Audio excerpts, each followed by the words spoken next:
ভারতে অজস্র এমন জায়গা রয়েছে যেখানে গেলে আজও মানুষের আত্মা অবধি কেঁপে ওঠে। এইসব হন্টেড জায়গাগুলির মধ্যে অন্যতম শানিওয়ারওয়াড়া ফোর্ট। একটা দুর্গ কিংবা ফোর্ট এতটা ভয়ঙ্কর হতে পারে তা সাধারণ মানুষ স্বপ্নেও চিন্তা করতে পারবে না। এমনিতেও আমরা ভানগড় দুর্গের নাম শুনেছি, কিন্তু আজকে যে দুর্গ সম্পর্কে বলবো সেটা ভানগড়ের থেকেও অনেক মাত্রায় বেশি ভয়ানক।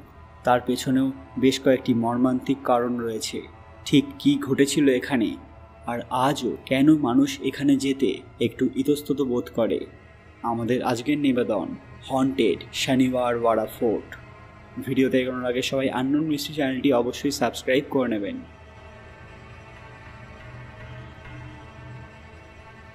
ভারতে যতগুলি ফোর্ট আছে তাদের পেছনে কিছু না কিছু কাহিনী অবশ্যই আছে। কোনোটা ভয়ানক, আবার কোনোটা ভালোবাসার, আবার কোনোটা যুদ্ধের নিদর্শন। পশ্চিম ভারতের পুনেতে অবস্থিত শানিওয়ারওয়াড়া ফোর্ট আমাদের ভারতীয় ইতিহাসের এক মর্মান্তিক ঘটনার সাক্ষী।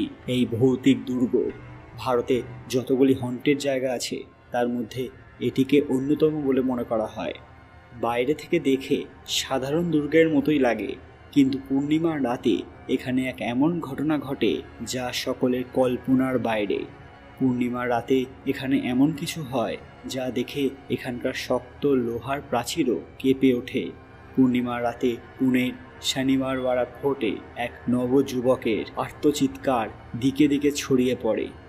এই চিৎকার এত ভয়ানক এবং এত জোরালো হয় যে যারা এটি অনুভব করেছেন তাদের কাছে এই দুর্গের নাম করলে তারা ভয়ে আতঙ্কে শিহরিত হন।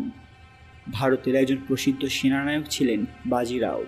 1732 সালে তিনি এই দুর্গ নির্মাণ করেছিলেন। এই দুর্গ নির্মাণ করতে মোট 16,110 টাকা খরচ হয়েছিল।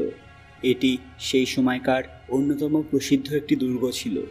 1732 সালে ওই টাকার মূল্য যে কত হতে পারে সেটা নিশ্চয়ই আপনারা আন্দাজ করতে পারছেন। প্রথম বাজিরাও এবং বালাজি বাজিরাওয়ের মৃত্যুর পর তার পুত্র নারায়ণ রাও পেশোয়া পদে অধিষ্ঠিত হন। নারায়ণ রাও নাবালক ছিলেন, সেজন্য তার কাকা রঘুনাথ রাও শাসনকার্য পরিচালনার কাজ করতেন। 1770 সালের 30 আগস্ট নারায়ণ রাওকে খুন করা হয়েছিল, কিন্তু তার মৃত্যু কোনো সাধারণ ঘটনা ছিল না। এর পেছনে এক গভীর ষড়যন্ত্র ছিল। তাকে যখন খুন করার জন্য কিছু লোক খুঁজে বেড়াচ্ছিল তখন নারায়ণ রাও ভয়ে দিশেহারা হয়ে কেল্লার এদিক ওদিক ছুটে বেড়াচ্ছিলেন। তিনি ভয়ে জোরে জোরে চিৎকার করছিলেন এবং বলছিলেন, কাকা আমাকে বাঁচাও। কিন্তু সেই রাতে তাকে বাঁচানোর জন্য কেউ এগিয়ে আসেনি, আর নারায়ণ রাওকে খুব নৃশংসভাবে হত্যা করা হয়েছিল। ইতিহাসবিদরা মনে করেন নারায়ণ রাওকে তার কাকাই হত্যা করিয়েছিলেন। সেই সময় থেকে তার আত্মা এই কেল্লার মধ্যে মুক্তির অপেক্ষায় ঘুরে বেড়াচ্ছে।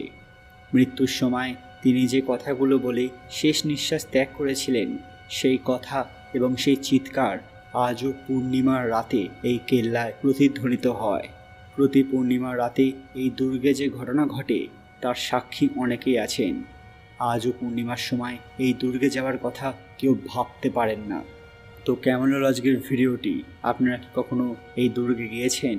যদি গিয়ে থাকেন কমেন্ট বক্সে অবশ্যই জানাবেন। আজকের ভিডিওটি লাইক করবেন এবং শেয়ার করে সবাইকে জানার সুযোগ করে দেবেন। আরও এরকম হন্টেড ভিডিও দেখতে আননোন মিস্ট্রি চ্যানেলটি সাবস্ক্রাইব করে নেবেন। খুব তাড়াতাড়ি ফিরে আসবো আরও একটি ভুতুড়ে ভিডিও নিয়ে। ততক্ষণ আপনারা এই ভিডিওগুলো দেখতে পারেন। ধন্যবাদ।